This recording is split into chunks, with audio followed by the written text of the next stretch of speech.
Dale. Mm, Hola, buenas tardes. Nosotros les vamos a hablar sobre los principios jurídicos fundamentales del juicio de amparo y pues como primero va a empezar nuestro compañero Ángel Duarte a explicarnos qué entiende por principio de iniciativa o instancia de parte agraviada.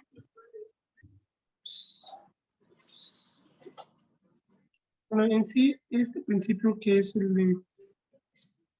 que nos habla sobre el fundamento que tiene con el juicio de amparo, que señala que solo puede ser iniciativo mediante un ejercicio de la acción. En este caso, para poder promover este principio, tenemos que tener un tipo de ejercicio de acción, lo cual, como el nombre lo indica, esa petición de la parte que excluye la posibilidad que el amparo inicie su curso de forma oficio, que tenemos que formar conforme un documento para poder iniciarlo. El órgano del Poder Judicial de la Federación se encarga de este tipo de control, que es constitucionalidad y legalidad de los actos de autoridad estatal que puede actuar conforme al oficio. Para poder hacer esto necesitamos un oficio para poder relacionar este principio.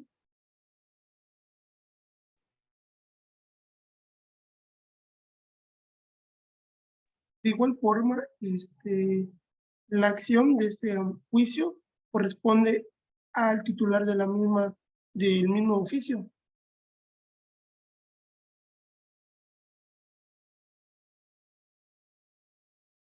Muy bien, y en cuanto al principio de existencia del agravio personal indirecto, ¿qué nos puedes comentar sobre ello?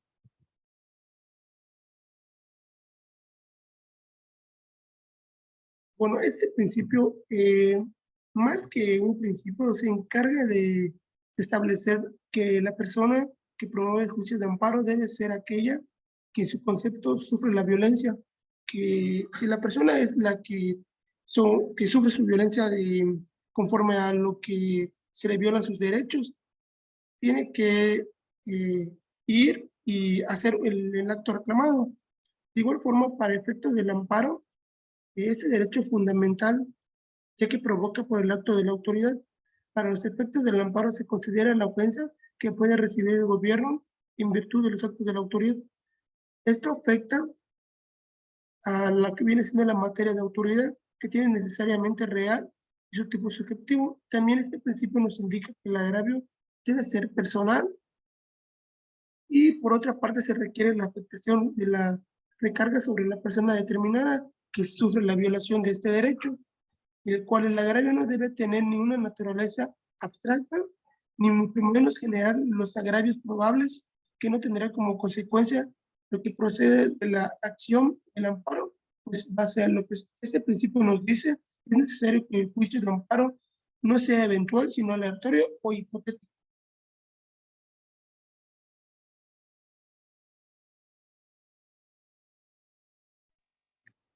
Bueno, de acuerdo, ya nos hablaste acerca, pero acerca del principio de iniciativa o instancia de parte agraviada, ¿qué nos podrías comentar pues, qué es lo que significa? Bueno, este principio lo que tiene que, como de instancias de parte agraviada, que señala que el hecho de amparo, conforme solo puede iniciar mediante el ejercicio de acción, como lo dice, para poder formar este principio, se necesita hacer un tipo de acción para que pueda promover. De igual forma, este órgano o este principio tiene que estar constitucionado conforme a lo que es la legalidad de los actos, que son los actos reclamados. De igual forma,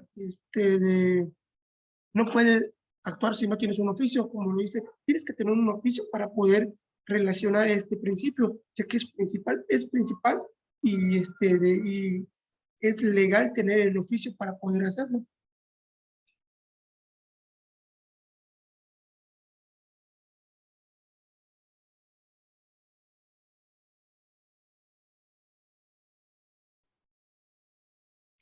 Muy bien, es muy interesante y pues también es muy importante o sería muy importante hablar sobre el el principio de posesión judicial del amparo. ¿Qué nos podría hablar? Bueno, que este principio constituye lo que viene siendo la base fundamental que rige el procedimiento del amparo, que se deriva del contenido de lo que nos habla el artículo 107 constitucional, que es el primer párrafo que nos dice sobre las controversias que pueden dar origen al juicio de amparo, se sujetará de los procedimientos y la forma de controversia para resolver este amparo, de tal forma que, como dice, se tiene que sujetar al caso para poder hacer válido la forma de este acto. O otra opción sería los procedimientos y la forma que ordena el juez, que es jurídico, ya que determina la ley y es reglamentaria. De acuerdo, Ángel, igual, cabe recalcar que pues el principio de iniciativa, pues es como su nombre lo indica, no es a petición de parte. Excluye la posibilidad de que el amparo inicie su curso de forma oficiosa. Pues ya sabemos que el órgano Poder Judicial de la Federación, encargado del control de la constitucionalidad y legalidad de los actos de autoridad estatal, no puede actuar de oficio, sin petición procedente, sin ejercicio de la acción de amparo correspondiente por el titular de la misma. ¿Y qué nos puedes hablar acerca del principio de prosecución judicial del amparo? Este principio es fundamental en el juicio de amparo, como lo había dicho hace un momento. Este principio se conforma a lo que es el artículo 107 constitucional. Este artículo nos dice que las controversias pueden ser de dar origen al juicio de amparo y se va a sujetar conforme a los procedimientos y la forma. Para poder hacer este principio se tiene que sujetar una forma como está estipulada en los siguientes puntos que tiene el artículo 107 constitucional, que son la forma y la controversia que deben sujetarse, y igual es este contenido que tienen, rigen el procedimiento del amparo. Como lo dije en su momento, para regir este principio se tiene que basar de todas formas de lo que dice el artículo 107 constitucional, pero tiene que ser solamente del primer párrafo, no puede ser ni del segundo ni del tercero, tiene que ser primer párrafo para que sea válido este principio.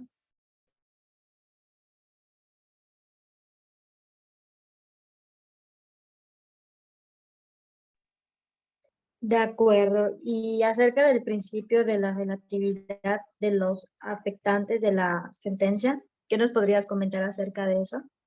Bueno, este principio que tienen, que es que ordena la sentencia del amparo, solamente si se ocupe de los individuos. En este caso, tiene que ocuparse de forma de los individuos para poder ser válido. Se tiene que ser solicitado conforme a las declaraciones generales de respecto de la ley, en este caso que viene siendo el acto reclamado, que este no es inconstitucional, no es válido.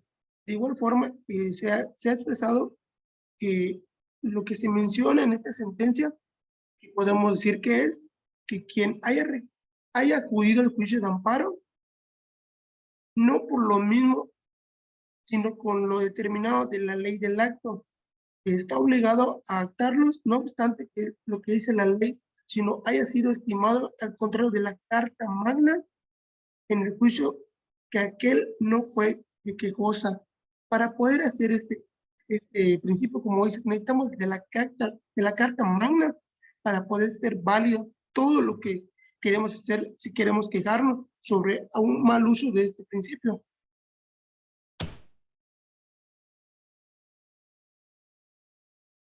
Muy bien, y pues eso siempre ha sido y es muy importante para todo y pues es un principio fundamental, ¿no? Más que nada en el juicio de amparo. Y pues también sabemos que el principio de relatividad de los afectantes en la sentencia tiene excepciones. ¿Nos podrías mencionar algunas de ellas o de qué trata? Y claro, las excepciones que tienen, se tienen que basar conforme a los actos de la Suprema Corte, que es de la Justicia de la Nación. Para poder ser excepcionados, tenemos que seguir lo que dice el Consejo de la Federación contra las resoluciones que va a dictar un tribunal ya sea de Poder de Justicia o viene siendo en actos de Congreso de la Unión. Para poder ser válido necesitamos estos tipos de actos, ya sea de la Suprema Corte de Justicia de la Nación o del Consejo de la Federación, para poder ser válido esta excepción de todos estos actos que son de los 5. Tenemos que seguir el paso de lo que nos dice los actos. Muy bien, entonces tenemos claro que pues tenemos una serie de pasos que pues que seguir, ¿no? Y pues siempre es importante. Bueno, Ángel, te damos muchísimas gracias por habernos explicado acerca de los principios. Fue una explicación breve pero entendible. Y pues hablando de otro tema, cambiando a otro tema, Miriam, ¿nos podrías comentar qué son los efectos de la aplicación del principio de la suplencia de la deficiencia de la queja?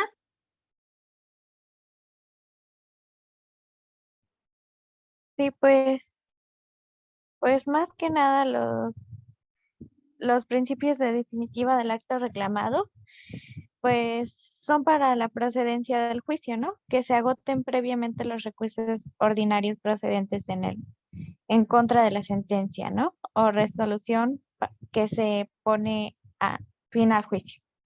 Este no procede cuando pues hay contradicciones o reformas a la Constitución Política de los Estados Unidos y pues también contra actos del Consejo de Justicia Federal.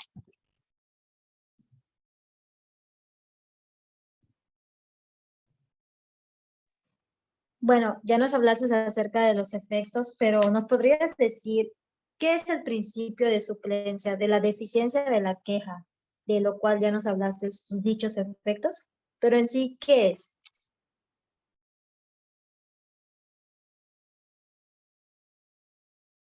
Pues el principio de suplencia de la deficiencia de la queja es pues más que nada que el juez no está obligado a resolver el conflicto apegado en concepto de violación. Esto nos dice que cuando se encuentra en que se ha violado, de una manera se manifiesta en determinado derecho en perjuicio del agraviado y pues este se haya hecho por error o ignorancia.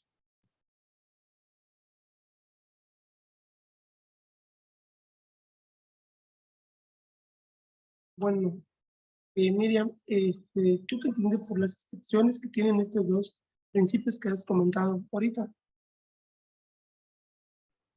Pues los efectos más que nada en este sentido, pues la suplencia de la queja deficiente se encuentra en pues como en fortalecimiento dentro del juicio de garantías. Pues a través de ella el juez puede analizar por si una violación no aducida y conceder el amparo, librando en este proceder los obstáculos y derivados en omisiones, imprecisiones e incluso inoportunidades en que se haya incurrido y este resulte afectado, ¿no? Porque pues lo que menos quiere es afectarse. Y pues cuando ocurre alguna de estas cosas se le llama pues afecto, no, que se afectan por un acto inconstitucional. Y pues de esta manera es la suplencia en el instrumento pues, pues que mejor revela la naturaleza protectora del amparo. Y pues tiene mucha importancia como mecanismo de aseguramiento del principio de supremacía.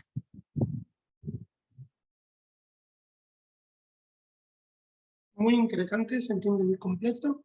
Ahora, el principio de suplencia de la deficiencia de la queja, ¿qué nos puedes hablar sobre este principio o qué concepto nos puedes dar? Pues la suplencia de la queja nos marca, bueno, está marcado en el artículo 79 de la Ley de Amparo y pues nos dice que permite a las partes encontrarse en un plano de igualdad y hacerse efectivo lo dispuesto por el artículo número 10 de la Constitución Política de los Estados Unidos. No, 1, perdón.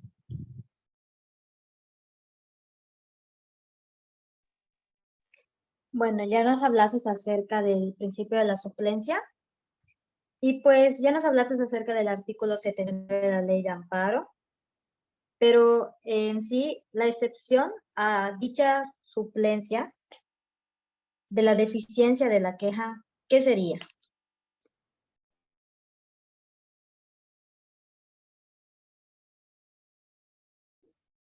Pues más que nada nos dice que pues tenemos quien nos proteja, ¿no? Que si hay una queja por la deficiencia, pues en el artículo 79 de la ley de amparo nos permite asesorarnos, ¿no? Y pues hacer efectivo lo que nos dice el artículo 1 de la Constitución.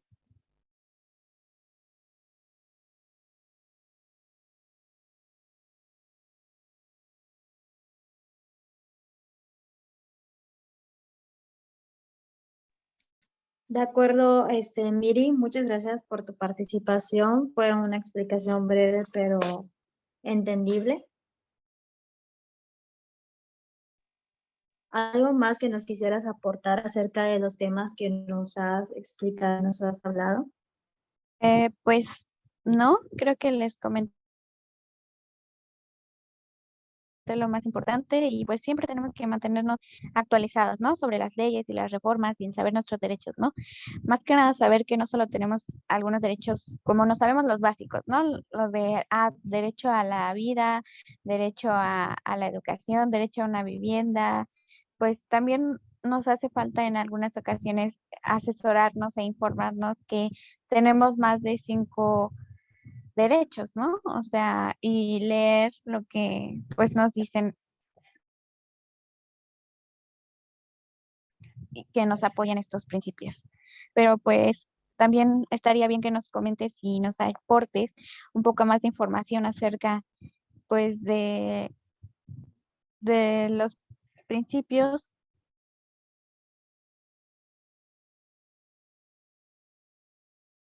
Bueno, para empezar, te agradecemos por tu tiempo, mire, y por tu excelente tema. Ahora pasamos con Jared, que nos va a hablar sobre su primer principio, que es la suplencia de la queja. ¿Qué nos puedes explicar sobre la suplencia de la queja, Jared? Mira, en la suplencia de la queja hace referencia a la deficiencia en los conceptos de violación o agravios, los cuales son subsanados por el órgano de control, incluso ante la ausencia de conceptos o agravios. De acuerdo a lo dispuesto en el artículo 79, fracción 7, y pues hablando de ese tema, hay una gran diferencia entre la suplencia de la queja y la ignorancia de la parte agraviada, ya que siempre ha habido un poco de controversia acerca de ese tema. De igual manera, pues la suplencia del error, que hace referencia a una equivocada citación o invocación de la garantía individual que el agraviado considera contravenida, tanto en su denominación como en el precepto constitucional que lo contiene, mismo que el juzgador de amparo en la sentencia puede corregir examinando en su conjunto los agravios y conceptos de violación, así como los demás razonamientos de las partes, a fin de resolver la cuestión efectiva planteada, pero sin cambiar los hechos.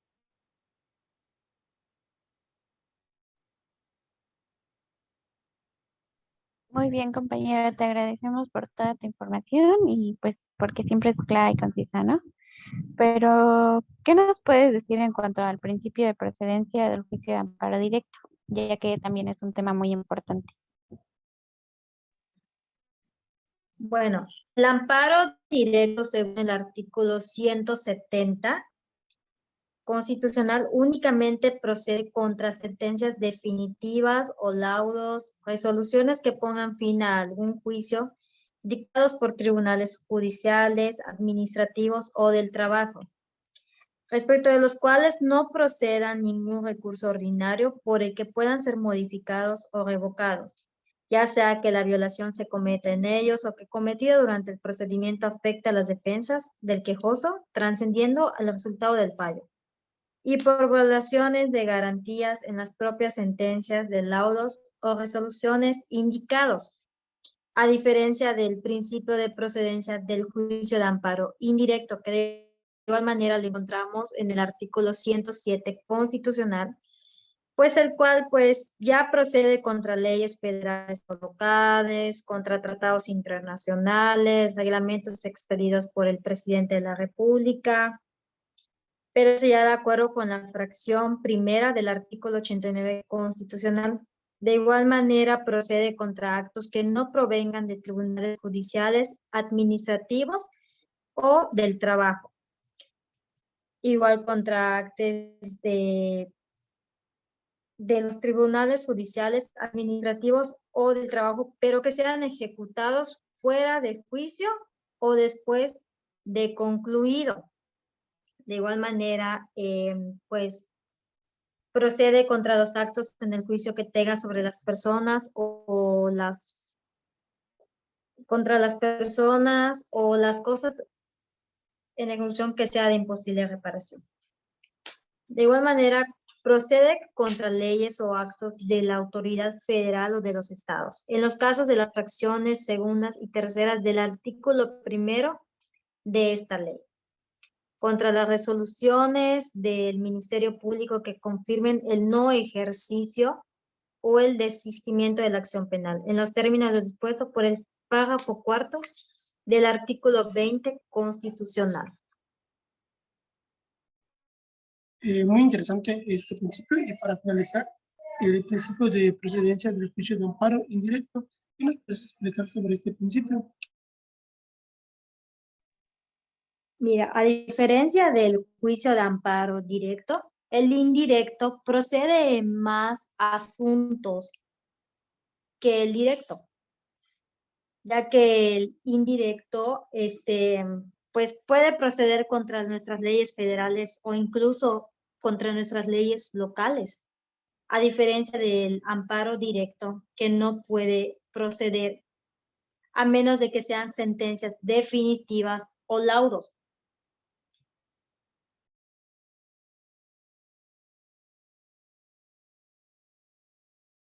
Muy bien, compañera, nos has dado unos temas muy importantes y pues nos has marcado el artículo y la fracción, ya que es una parte muy fundamental, ¿no? Para comprender los temas.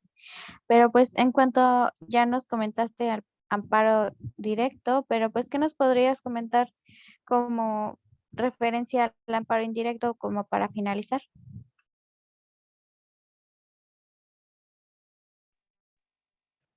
Bueno, el amparo directo pues pues es competencia del tribunal colegiado de circuito que corresponda y se establecen los términos por las fracciones 5 y 6 del artículo 107 constitucional.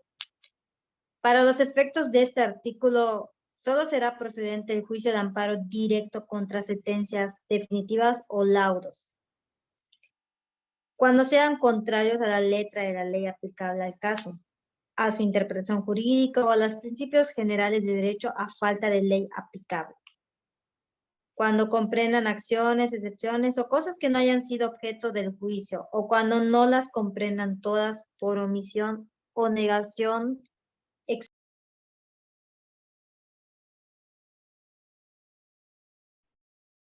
Muy bien, compañera, muchas gracias. Pues para finalizar, agradecemos su atención a cada uno de los que pues nos escucharon y pues esperamos haya sido de su interés el tema. Lo explicamos de una manera muy breve, muy, muy fácil y pues fue un tema muy ameno y pues agradecemos su presencia.